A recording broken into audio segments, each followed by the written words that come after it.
안녕하세요, 오렌지TV입니다.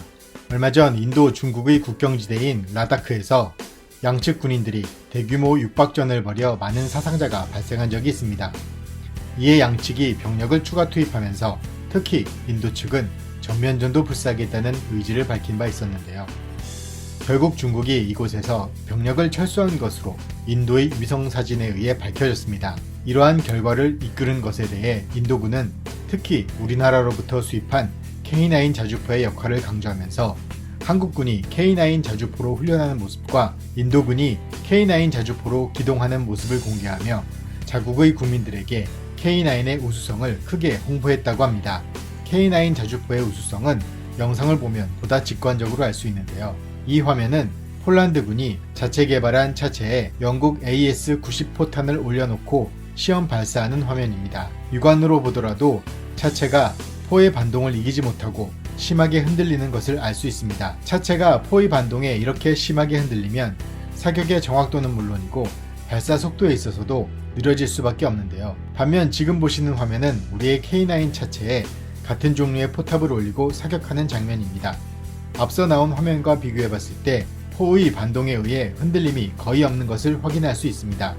이러한 결과에 충격을 받은 폴란드군은 부랴부랴 차체를 K9 차체로 바꾸고 추가로 K9 자주포를 수입했다고 합니다. 그렇다면 중국이 자칭 세계 최고라고 자랑하던 중국의 자주포 PLZ-05는 어땠을까요? 사격 영상을 보기 전 잠시 추억의 영화 한 장면 먼저 보시겠습니다. 우리나라에서 엄청난 인기를 끌었던 영화 취권인데요.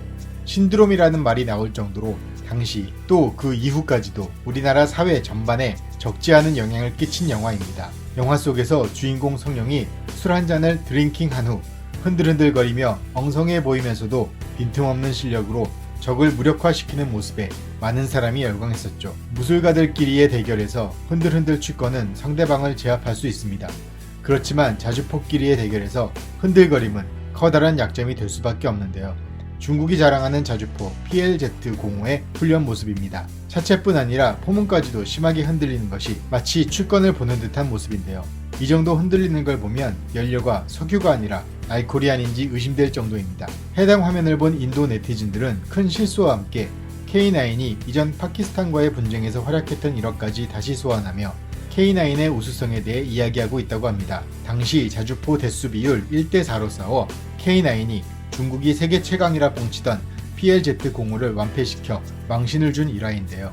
중국이 자칭 세계 최강이라 자랑하던 자주포가 K9을 상대로 참담한 전과를 올렸던 것이죠. 실전을 통해 우리 무기의 우수성을 확인한 인도는 현재 우리 K9 자주포를 100대 보유 중이지만 추가로 500대를 더 도입해야 한다는 목소리가 커지고 있다고 합니다. 실전에서 활약이 검증되었으니 추가로 배치하고픈 마음이 드는 것은 너무도 당연한 일이겠죠.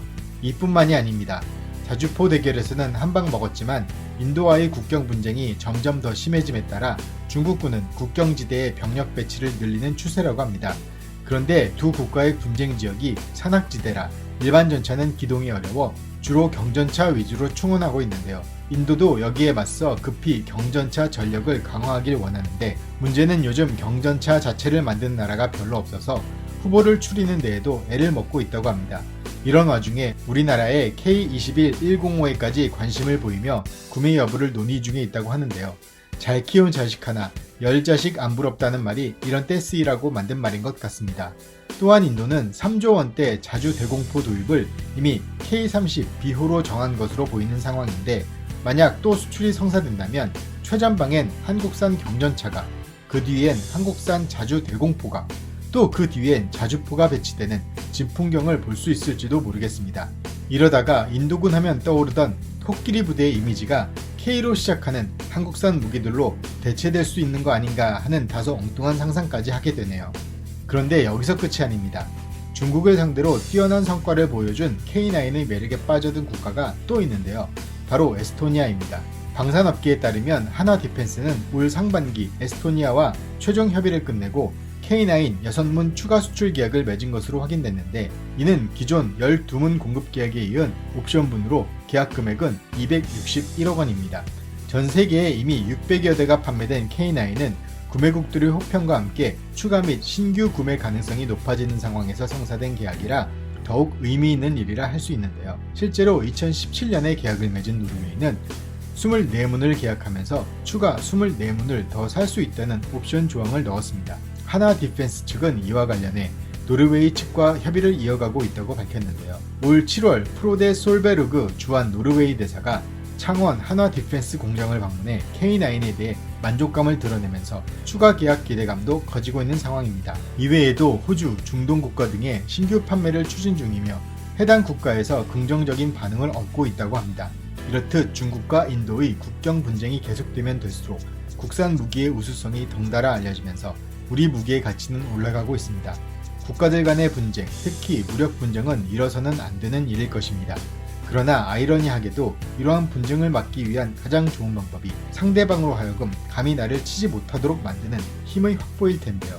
우리 국산 무기가 무력 분쟁의 천병이 아닌 분쟁 예방의 천병으로서 큰 역할을 할 수 있기를 기대해 봅니다. 오늘은 여기까지입니다. 감사합니다.